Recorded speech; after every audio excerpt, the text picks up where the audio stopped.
Nah, mobile JKN ini bisa diunduh di ponsel para peserta JKN ya. Betul. Nah, lalu setelah di-download nih cara registrasinya seperti apa? Oke, untuk KTP, selanjutnya kartu JKN, dan yang pasti harus ada pulsa, Mbak. Saat ini sudah tidak perlu lagi membawa kartu fisik, cukup membawa handphone aja. Kalau kartu mungkin bisa aja tertinggal, tapi kalau sekarang mungkin Mbak Rena ketinggalan handphone, balik lagi nih kan gitu kan.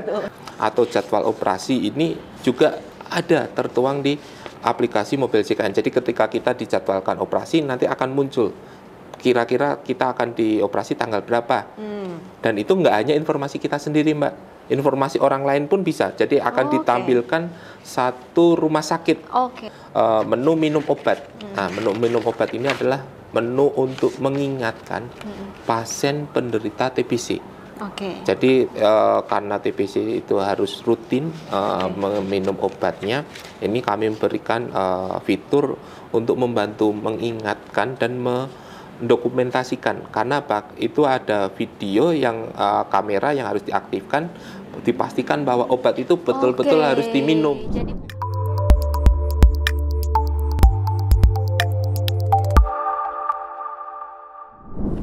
Halo Tribuners semuanya, kembali lagi bersama saya Rena Sukmawati, masih akan membahas mengenai fitur-fitur dan juga pelayanan-pelayanan yang ada di BPJS Kesehatan. Nah, masih bersama saya di sini ada Bapak Ahmad Widiatmoko, selalu Kepala Bagian IT Kedeputian 5 Wilayah Jawa Barat. Gimana Pak? Masih semangat dan masih sehat ya? Alhamdulillah ya.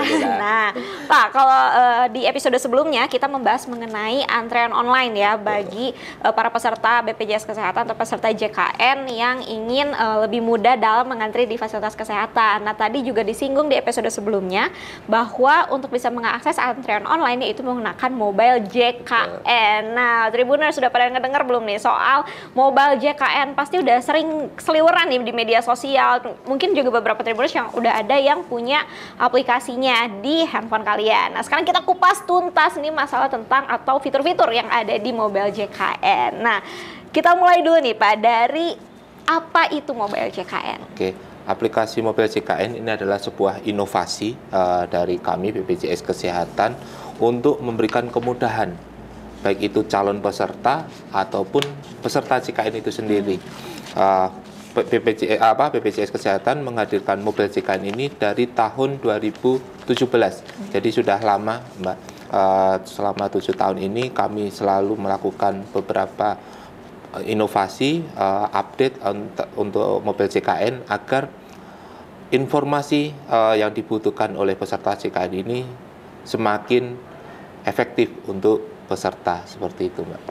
Nah, mobile JKN ini bisa diunduh di ponsel para peserta JKN ya. Nah, lalu setelah di-download nih cara registrasinya seperti apa? Oke, untuk registrasi yang pertama harus disiapkan dulu tadi KTP, selanjutnya kartu JKN, dan yang pasti harus ada pulsa, Mbak. Oke.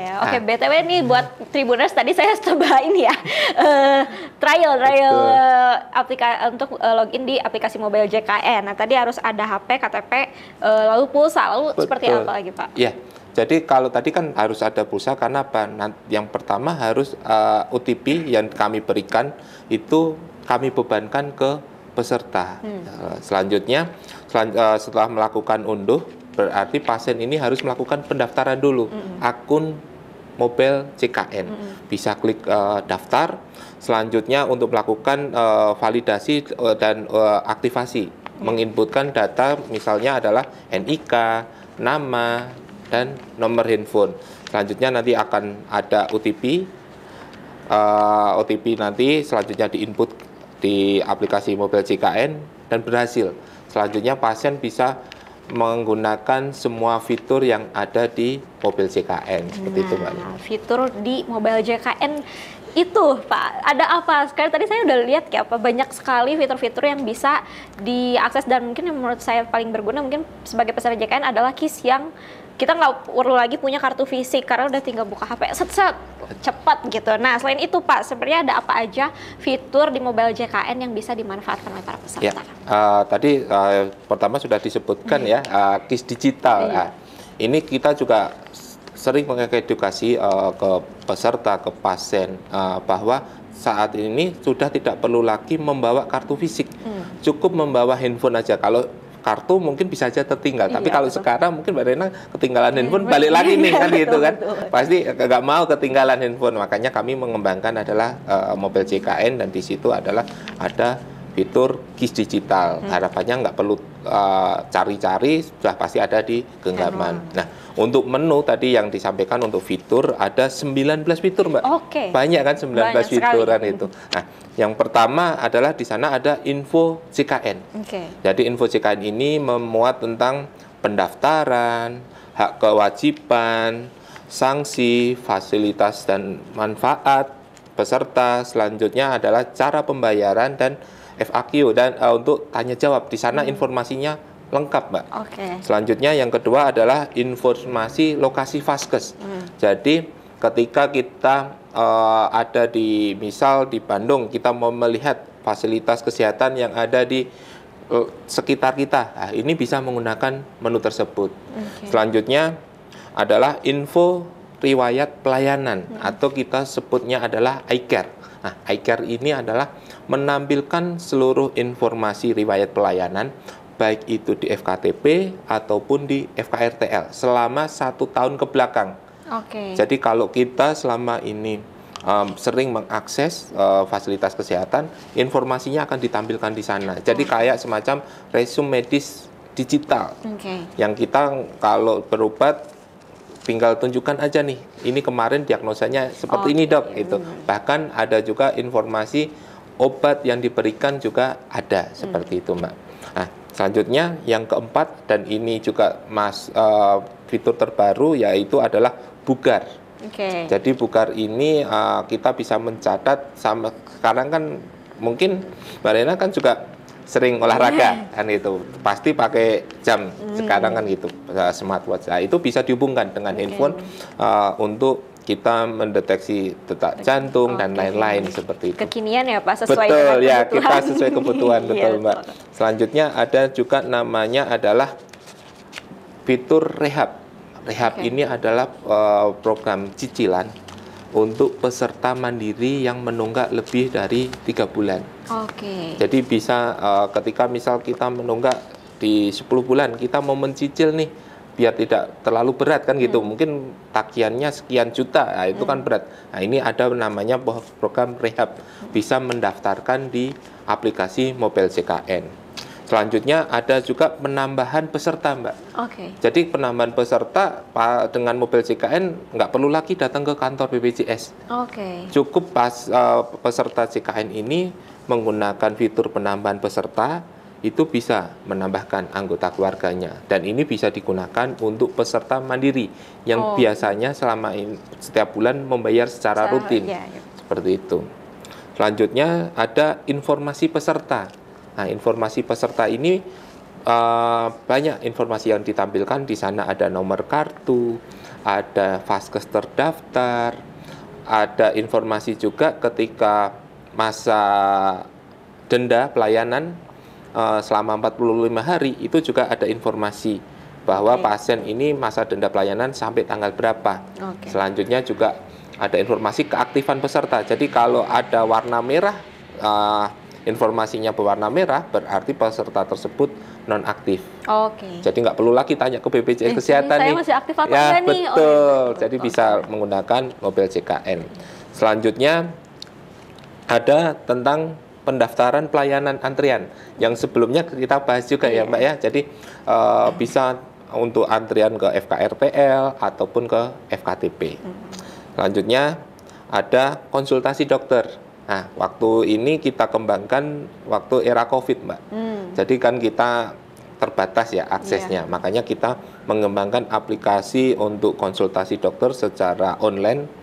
Jadi kita bisa chatting langsung sama dokter. Jadi kita sampaikan aja keluhannya apa, nanti dokter akan menjawab. Dan ini dokter yang akan menjawab adalah sesuai dengan Vaskes terdaftar kita, Mbak. Itu. Selanjutnya ada perubahan data. Nah, ini perubahan data, ada beberapa perubahan data yang bisa diakomodir di menu Mobile JKN. Selanjutnya pengaduan layanan. Nah, ini kalau ada peserta JKN yang nggak puas, bisa nih pakai menu tersebut juga untuk mengadu. Jadi nggak perlu datang ke kantor seperti itu. Selanjutnya ada informasi ketersediaan tempat tidur. Nah, ketersediaan tempat tidur ini juga bermanfaat sekali. Jadi ketika kita mau rawat inap, vaskes atau rumah sakit menyampaikan penuh. Nah, ini bisa aja pasien cek sendiri. Pakai aplikasi Mobile CKN, benar nggak itu penuh. Nah, itu informasinya juga tersedia. Selanjutnya ada informasi tentang tindakan operasi juga, Mbak.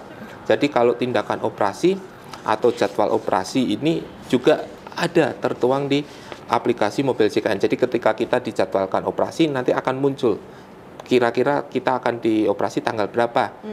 Dan itu nggak hanya informasi kita sendiri, Mbak. Informasi orang lain pun bisa. Jadi akan ditampilkan satu rumah sakit. Jadi berdasarkan fase tersebut, jadwal operasinya mana aja nih. Jadi mungkin juga banyak keluhan, saya dijadwalkan operasi, tapi kok nggak pernah diinformasikan. Tanggalnya juga nggak diberikan kepastian. Nah, ini kami berikan informasi tentang tindakan operasi.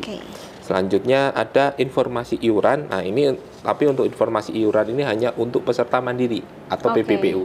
Tapi kalau kita mungkin sebagai pekerja swasta, ya itu nggak bisa ngecek karena kan kita dibayarkan oleh pemberi kerja perusahaan seperti itu, Mbak. Selanjutnya ada pendaftaran auto debit. Nah, ini juga untuk peserta mandiri. Jadi agar tidak lupa untuk membayar, ini bisa juga mendaftarkan auto debit. Tapi harus dipastikan saldonya ada kan gitu. Jangan sampai saldonya nggak ada. Terus kan kalau gitu. nggak ada ganti gimana, Pak? Nah, kalau nggak ada otomatis nanti kan sistem bank tidak bisa melakukan auto debit. Ya tetap akan terbentuk tagihan seperti itu, Mbak.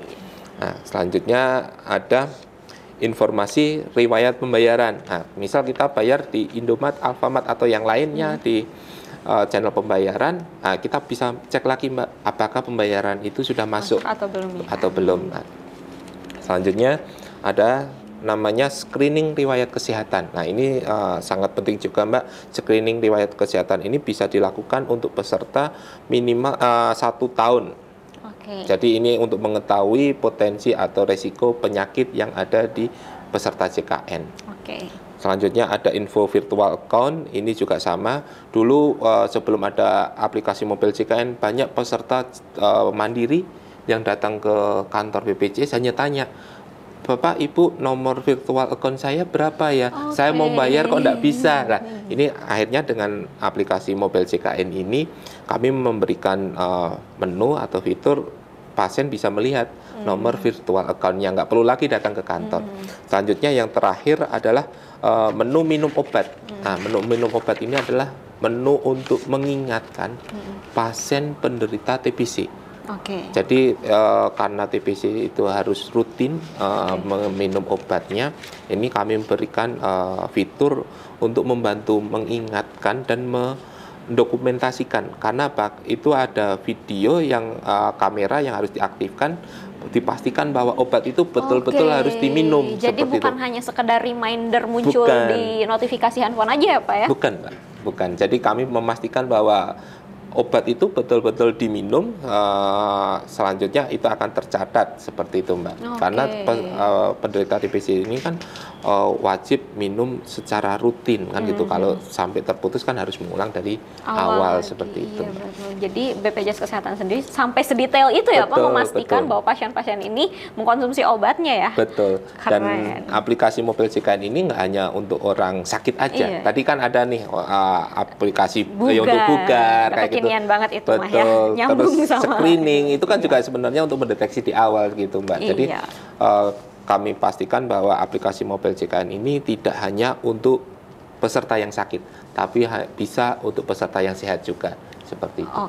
Baik, Pak. Nah, tadi kita sempat singgung ya, Pak, tentang KIS digital itu sendiri. Mungkin itu salah satu yang paling banyak diakses dan digunakan karena kemana-mana orang saat daftar juga menggunakannya KIS digital. Nah, sebagai pengguna, kita itu hanya tahu bahwa KIS digital itu digunakan saat daftar nih, tinggal nih kasihin gitu ke bagian administrasi. Nah, sebenarnya KIS digital itu apa sih, Pak? Seperti apa? Ya, tadi KIS digital sebenarnya memberikan kemudahan, Mbak. Jadi pasien tadi kan Marina sampaikan kalau handphone ini nggak pernah tertinggal kan gitu. Makanya kami memberikan kemudahan dengan adanya KIS digital ini ketika mau mengakses fasilitas kesehatan itu dengan mudah. Tinggal buka handphone, kartu KIS-nya bisa ditampilkan, dan KIS digital ini akan ditampilkan satu keluarga, Mbak. Jadi misal saya dengan anak istri saya bisa saya tampilkan gitu. Jadi cukup satu akun yang terdaftar yang bayar, untuk KIS keluarganya juga bisa ditampilkan. Betul. Oke. Jadi buat anak-anak nggak perlu risau harus punya aplikasi sendiri ya kalau belum punya handphone. Oke, sangat memudahkan, Pak. Nah, selanjutnya nih, Pak, dari sekian banyak ini kan fiturnya banyak sekali, sampai reminder untuk minum obat bagi para pasien TBC. Nah, apakah mobil JKN ini berbayar, Pak? Oke. Nah, aplikasi mobil JKN ini tidak ada biaya ya, Mbak ya, karena ini memang fasilitas yang kami berikan untuk peserta JKN, kan gitu. Nah, aplikasi ini dirancang untuk mempermudah peserta JKN, termasuk juga untuk proses pendaftaran, cek status, dan tadi ada 19 fitur tadi. Ya, itu sangat bermanfaat untuk peserta JKN, dan kami tekankan bahwa ini tidak perlu ada biaya. Ini sudah fasilitas yang kami berikan untuk peserta JKN. Oke, baik, Pak. Nah, berhubung ini online lagi ya, Pak, mobil JKN juga tadi ada antrian online, pasti ada kendala teknis yang mungkin dihadapi oleh para peserta JKN. Nah, bagaimana sih cara mengatasi masalah teknis ketika mengakses mobil JKN, Pak? Ini aplikasi mobil JKN ini kan yang pertama kali yang harus dipastikan adalah koneksi internet.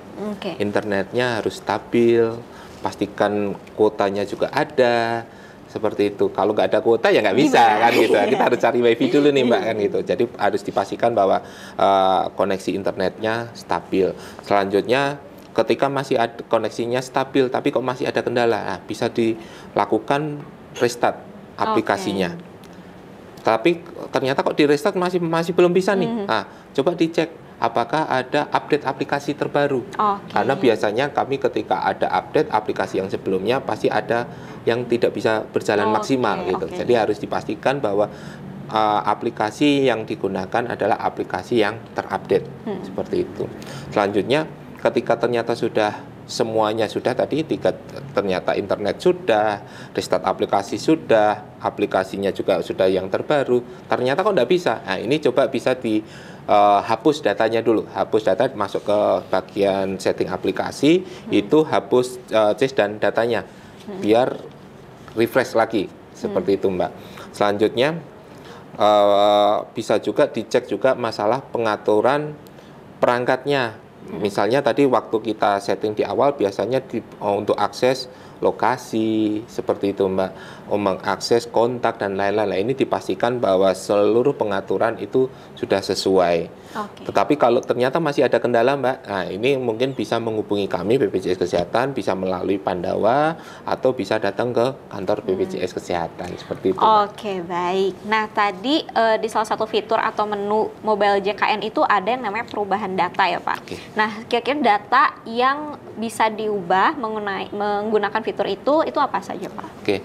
Untuk perubahan data, yang pertama adalah perubahan data fasilitas kesehatan tingkat pertama, atau dokter keluarga, puskesmas, atau klinik. Itu bisa, Mbak. Jadi nggak perlu mendatangi rumah sakitnya? Tidak perlu datang ke kantor. Kalau selama ini pasien atau peserta JKN ini harus datang ke kantor untuk melaporkan ke kami, Bapak, Ibu, saya pindah nih dari klinik A menjadi ke klinik B, atau puskesmas A menjadi puskesmas B. Ya, ini sebelum ada mobil JKN, peserta harus datang. Nah, dengan mobil JKN itu bisa perubahan data. Dan nanti berlaku ketika itu sukses, berlaku per tanggal 1 bulan berikutnya. Jadi kalau sekarang nih, ini kita tanggal 8. Nah, selanjutnya kita melakukan perubahan. Nah, nanti di tanggal 1 November itu baru berubah. Seperti itu, Pak. Itu yang pertama adalah perubahan vaskes.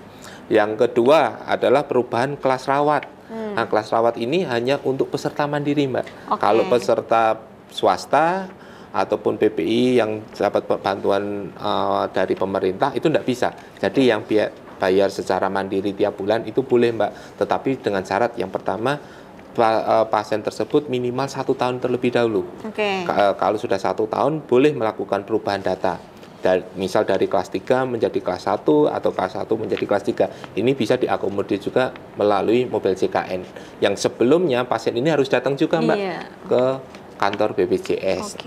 Selanjutnya yang ketiga adalah pengalihan segmen peserta. Nah, ini misal ada pekerja ternyata sudah purna. Selanjutnya tidak dijamin nih masa pensiunnya. Nah, ini bisa didaftarkan menjadi peserta PBPU. Jadi perubahan segmen bisa selama statusnya harus nonaktif dulu, Mbak. Tapi kalau pesertanya masih aktif dirubah nggak bisa.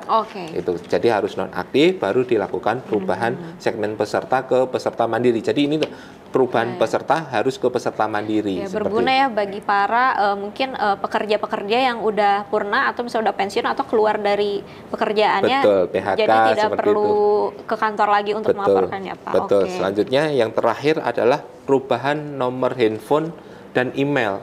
Jadi kalau emang ada perubahan data email atau nomor handphone, silahkan dilakukan update melalui menu perubahan data ini, Mbak. Jadi nggak perlu datang. Jadi perubahan data tadi 4 tadi, vaskes, kelas rawat, peralihan segmen, ataupun perubahan nomor handphone dan email, ini cukup menggunakan aplikasi Mobil JKN. Seperti itu, Mbak. Baik. Nah, Pak, selanjutnya nih, tadi kita sempat bahas di episode sebelumnya tentang antrian menggunakan mobil JKN. Nah, jadi seperti apa atau bagaimana nih cara mendaftar antrian online menggunakan mobil JKN, Pak? Baik, Mbak. Mungkin kita akan ulang lagi, kita refresh lagi. Untuk pasien yang ingin mendaftar antrian online menggunakan mobil JKN ya, yang pertama, kalau untuk ke FKTP, ke klinik, ke puskesmas, tinggal pilih aja menu pelayanan pendaftaran atau antrian. Selanjutnya di bagian samping kiri adalah ada menu adalah fasilitas kesehatan pertama. Nah, selanjutnya tinggal pilih rencana berkunjungnya kapan. Untuk FKTP ini, Mbak, kami batasi hanya H-1. Jadi kalau untuk kalau ke FKTP pasti kan kondisinya, oh ya sekarang sakit nih, hari kan gitu. Atau kalau enggak malam, oh ya besok pagi saya mau berobat nih, mau konsul. Nah, itu hanya bisa H-1 kan gitu. Nah, itu selanjutnya nanti pilih tanggal, selanjutnya pilih polinya, pilih dokternya. Nanti akan ada informasi nomor antriannya berapa.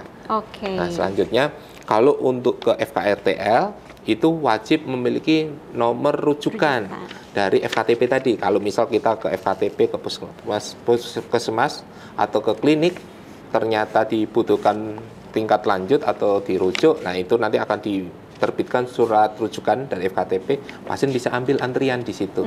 Nanti akan ada informasi nomor antriannya berapa, estimasi waktunya berapa, seperti itu, Mbak. Tapi kalau untuk antrian di FKRTL ini tergantung dengan mekanisme yang ada di rumah sakit. Ada rumah sakit yang mengizinkan untuk mengakses antrian itu H-30, bahkan 40 hari, itu masih bisa. Tapi ada juga yang kondisi saat ini hanya boleh H-7, H-1 juga ada. Nah, ini kami kondisi sekarang masih belum mewajibkan, tapi ini masih kami berikan keleluasaan untuk vaskes mengelola sendiri. Seperti itu, Mbak. Selanjutnya nanti tinggal datang sesuai dengan estimasi, bisa ditunjukkan nomor antriannya. Seperti itu, Mbak, untuk mengakses antrian online. Jadi nomor ngantri-ngantri dari subuh ya. Nggak perlu sekarang. Nggak perlu, tinggal sat-sat aja dia mobil JKN. Nah, berikutnya nih Pak, kelebihan aplikasi mobil JKN dibandingkan dengan layanan BPJS Kesehatan yang konvensional atau tradisional ini seperti apa? Ya, yang pasti lebih mudah, Mbak. Kenapa lebih mudah? Tadi kan nggak perlu datang ke kantor, kan gitu. Ke kantor, sekarang kondisi yang sebelum-sebelumnya ngantri juga sama, Mbak. Di kantor BPJS itu dari pagi bisa sampai sore kan gitu. Sekarang dengan aplikasi mobil JKN, perubahan data tadi cukup pakai handphone kan gitu. Bahkan nggak sampai 5 menit selesai kan gitu. Selanjutnya pendaftaran dan pengubahan data tadi kan juga cepat. Informasi layanan kesehatan juga ada, nggak perlu lagi tanya juga ke kantor kan gitu, karena semuanya ada di genggaman. Selanjutnya masalah pengaduan nih, misal kita nggak puas sama fasilitas kesehatan, itu juga bisa melaporkan yang terjadi, misal informasi vaskes nggak benar, atau mungkin informasi misal ketersediaan kamar tadi di menu kan ada, tapi kok disampaikan penuh, itu bisa disampaikan di situ. Nanti kami akan melakukan tindak lanjut, kami koordinasi dengan vaskes apakah kondisi itu sesuai atau tidak. Karena kan belum tentu juga apa yang disampaikan oleh peserta ini sesuai kan gitu. Kita iya. harus mengkonfirmasi apakah aduan ini sesuai atau tidak. Kalau emang sesuai ya kami pasti akan ada teguran ke fasilitas kesehatan. Seperti itu, Mbak. Oke Pak, tadi saya mau bahas fitur lagi nih Pak ya, karena tadi kan saya juga sempat cek-cek ya Pak, sebagai pengguna mobil JKN baru nih. Nah, banyak sekali fiturnya dan setiap saya mau mengakses itu harus melalui screening kesehatan dulu ya Pak. Nah Betul. itu fungsinya sendiri screening kesehatan ini seperti apa? Kenapa harus diadakan di awal nih Pak, sebelum kita bisa mengakses seluruh fiturnya? Ya, screening kesehatan itu sebenarnya bukan awal ya Mbak. Cuma kalau sebelumnya pernah melakukan screening di fasilitas kesehatan di mobil JKN itu nggak akan muncul. Jadi screening kesehatan ini hanya dilakukan 1 kali dalam 1 tahun. Setiap 1 tahun sekali harus diupdate. Jadi ada beberapa pertanyaan dan ini harus dijawab dengan kondisi yang sejujur-jujurnya. Karena apa? Nanti hasilnya itu akan memberikan rekomendasi bahwa pasien tersebut apakah kondisi sehat atau berpotensi ada penyakit nih, misal hipertensi ataupun DM dan lain-lain seperti itu Mbak. Ketika nanti ternyata hasil screeningnya ada potensi hipertensi, harapannya nanti bisa dikonsulkan ke fasilitas kesehatan tingkat pertama agar mendapatkan penanganan lebih cepat seperti itu Mbak. Seperti itu Pak. Jadi sebenarnya lebih ke preventif juga ya dari BPJS Kesehatan. Nah Pak, kedepannya nih kira-kira karena tadi kan fiturnya udah mulai kekinian banget ya, ada tadi bugar untuk mengecek detak jantung, waktu tidur juga tadi ada dan sebagainya. Kedepannya nih kira-kira dari BPJS Kesehatan apa yang akan dikembangkan gitu dari aplikasi Mobile JKN ini? Ya, mungkin kita selalu berinovasi dan ini juga masih dalam pengembangan juga. Kami sudah mengembangkan face recognition juga. Jadi ke depan juga untuk mengakses fasilitas kesehatan dimungkinkan divalidasi terlebih dahulu menggunakan wajah Mbak.